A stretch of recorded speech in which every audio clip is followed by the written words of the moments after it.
अंधेरी गुफाओं में ही क्यों रहते हैं? क्योंकि उन्हें सिर्फ अंधेरे में ही साफ दिखाई देता है और उन्हें शांति पसंद है। इंटरेस्टिंग। चमगादड़ों की एक बहुत इंटरेस्टिंग कहानी भी है।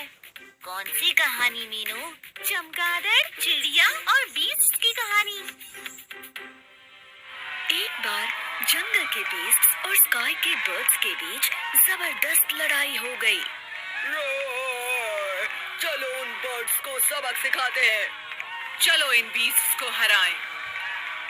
तभी एक डरपोक बैट ये सब देख रहा था और उसे समझ नहीं आ रहा था कि वो किसकी साइड ले। बर्ड्स या बीस्ट्स? हमेशा जीतने वाले के साथ रहना ही बेटर होता है।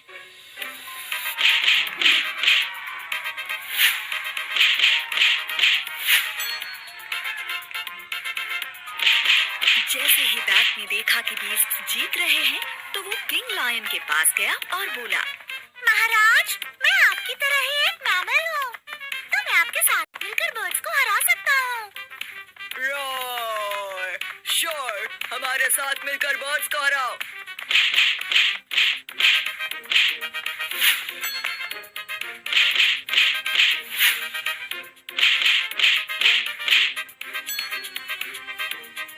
लेकिन जैसे ही बर्ड्स इस बैटल में जीतने लगे, बैट ने साइड चेंज कर ली और किंग ईगल से जाकर मिल गया। महाराज, मेरे पास आप बर्ड्स की तरह विंग्स हैं, तो मैं आपके साथ मिलकर इन बीस्ट्स को हरा सकता हूँ। तुम्हारा स्वागत है, हम जल्द ही बीस्ट्स को हरा देंगे। जब तक लड़ाई चलती रही, बैट बार बार साइड चेंज करता रहा, कभी बर्ड्स की तरफ तो कभी बीस्ट्स की तरफ। फाइनली लड़ाई रुक गई और जंगल में शांति हो गई। ईगल, बर्ड्स और बीस्ट सब दोस्त हैं। सही कहा शेर, अब हम सब एक साथ मिलकर रहेंगे। लेकिन बीस्ट्स और बर्ड्स दोनों को ही लड़ाई के दौरान बैट का बर्ताव ठीक नहीं लगा। शर्म आनी चाहिए बैट, तुम हमारे फ्रेंड नहीं हो सकते। तुम और तुम्हारे साथी अब हमारे साथ नहीं रह सकते। और बैट और उसके साथी जंगल को छोड़कर डार्क केव्स में चले गए, बीस्ट्स और बर्ड्स से काफी दूर। एक डरपोक और दलपतलू हमेशा दोस्तों के बिना अकेला ही रह जाता है। ये तो एक कहानी है बस, लेकिन तुम्हें पता है चमगादड़ मैमल्स होते हैं, वो बर्ड्स नहीं होते, वो नॉकटर्नल होते हैं। मतलब वो रात में जागकर शिकार करते हैं? हाँ, लेकिन हम ऐसे नहीं हैं, इसलिए अंधेरा होने से पहले घर चलते हैं।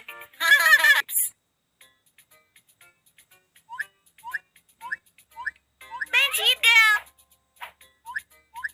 मैं फिर से जीत गया। मुझे अब और नहीं खेलना। कम ऑन, बस एक और गेम। ये बोरिंग है। लेकिन ये तो तुम्हारा फेवरेट गेम है। पर मुझे ये अब अच्छा नहीं लग रहा। तुम तो उस स्टोरी वाली फॉक्स की तरह कर रहे हो। कौन सी स्टोरी? फॉक्स और ग्रेप्स की स्टोरी। स्लाई खाने का शौकीन है।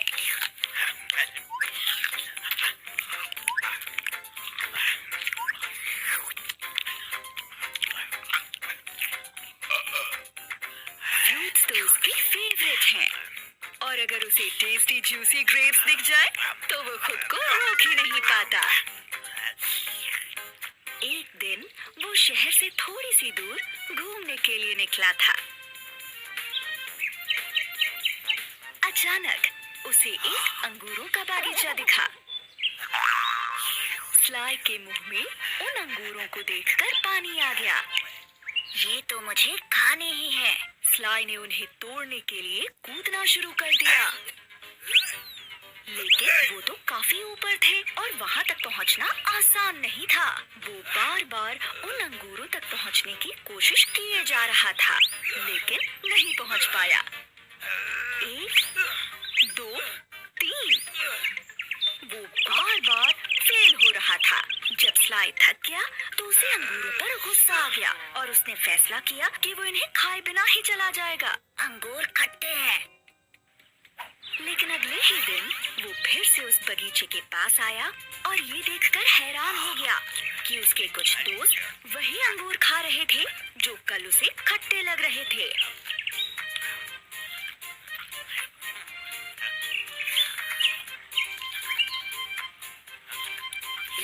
नहीं है? स्लाई ने पूछा। एक ने उनकी तरफ देखा और मुस्कुरा कर कहा, जो मिल नहीं पाता वो हमें अच्छा नहीं लगता। स्लाई का सिर शर्म से झुक गया और वो वहाँ से चला गया। अगर तुम जीत नहीं रहे तो गेम को बुरा मत कहो। ओके, चलो एक बार फिर से गेम खेलते हैं। मैं ट्राई करूंगा कि इस बार नहीं।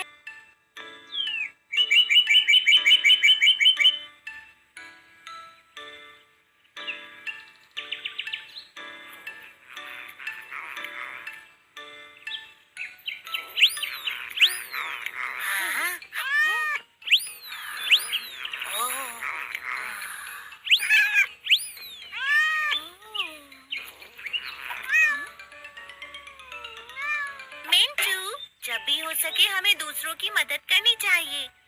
मदद? उससे भला हमें क्या फायदा होगा? फिर तो तुम्हें शेर और चूहे वाली कहानी सुननी चाहिए। जंगल में उस दिन एक शांत और अच्छी दोपहर थी। एक लायन खाना खाने के बाद अपनी गुफा के बाहर बड़े आराम से सो रहा था। तभी एक माउस खेलता हुआ वहां आया। वो खाने की तलाश में था। हमेशा की तरह वो लायन की गुफा के पास खाना ढूंढ रहा था। जैसे जैसे समय बीता, शाम हो गई और अंधेरा हो गया। माउस दिन भर खाने पीने और खेलने के बाद अपने घर वापस जा रहा था। वो अपने आप में खोया हुआ था और लायन की गुफा से निकलते हुए गलती से वो सो रहे लायन के ऊपर चला गया। लायन की नींद खुली और उसने माउस को अपने पंजों में जकड़ लिया।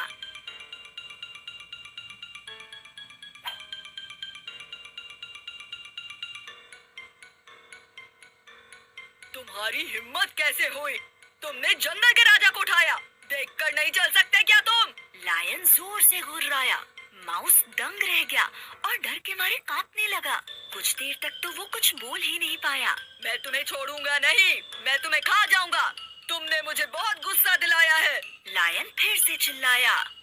माउस कांपते हुए गिड़गिड़ाया, प्लीज मुझे माफ कर दीजिए और मुझे छोड़ दीजिए। मैं प्रॉमिस करता हूँ कि मैं एक दिन आपके काम जरूर आऊंगा। मुझे छोड़ दीजिए।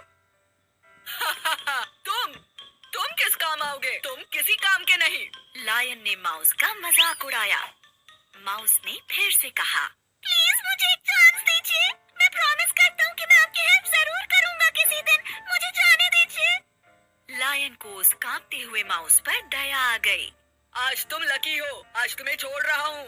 दोबारा यहाँ भूल कर भी मत आना। चलो अब जाओ यहाँ से। माउस खुश हो गया कि वो जिंदा बच गया है। वो जल्दी से अपने बिल की तरफ भाग गया। कई दिन बीत गए।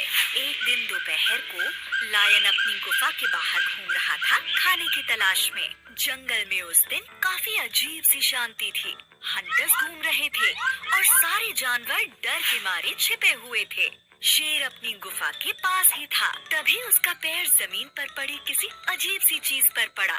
वो एक हंटर की नेट थी जो बुशेस के बीच छिपी हुई थी। जल्दी लायन उस नेट में फंस गया। लायन डर गया और जोर से दहाड़ा। उसने खुद को छुड़ाने की काफी कोशिश की, लेकिन कोई फायदा नहीं हुआ। पास में रहने वाले माउस ने लायन की आवाज सुनी। वो अपने बिल से निकला और लायन को खतरे में देखकर हैरान रह गया। बिना टाइम वेस्ट किए माउस ने लायन की हेल्प की। उसने हंटर की नेट को अपने तेज दांतों से काट दिया और लायन को छुड़ा लिया। लायन ये सब देखता ही रह गया कि कैसे एक छोटे से माउस ने उसकी जान बचाई।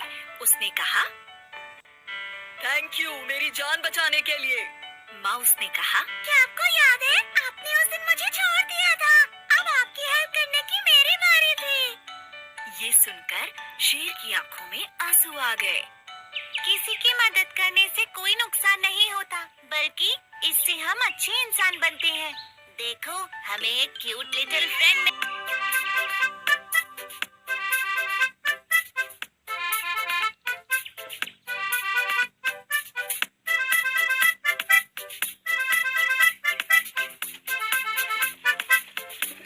देखो मीनू, ये चिड़िया कितनी अच्छी है ना। पर ये पिंजरे में उदास लग रही है। पर मैं तो इसका बहुत ध्यान रखता हूँ। मिंटू, बिना आजादी और शांति के सब कुछ बेकार होता है। वो कैसे?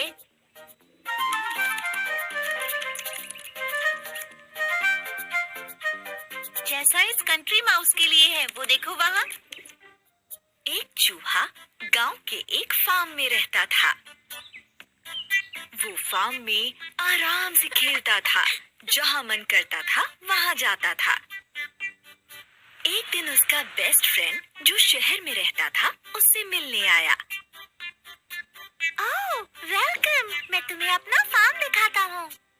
दोनों पूरे दिन फार्म में खूब खेले, खूब मस्ती की।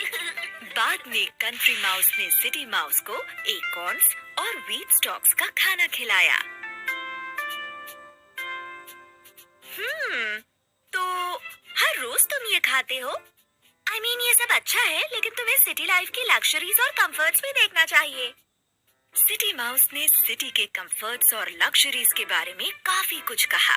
कंट्री माउस ने उसकी बातें बड़े ध्यान से सुनी। फाइनली सिटी माउस अपने घर चला गया। Bye, see you soon. कुछ दिन बाद सिटी लाइफ की बातों से इम्प्रेस हुए कंट्री माउस ने सोचा कि वो देखने जाएगा कि सिटी माउस कैसे रहता है।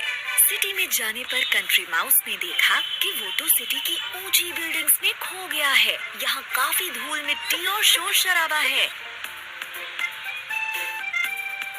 फाइनली वो सिटी माउस के घर पहुँच गया। वेलकम।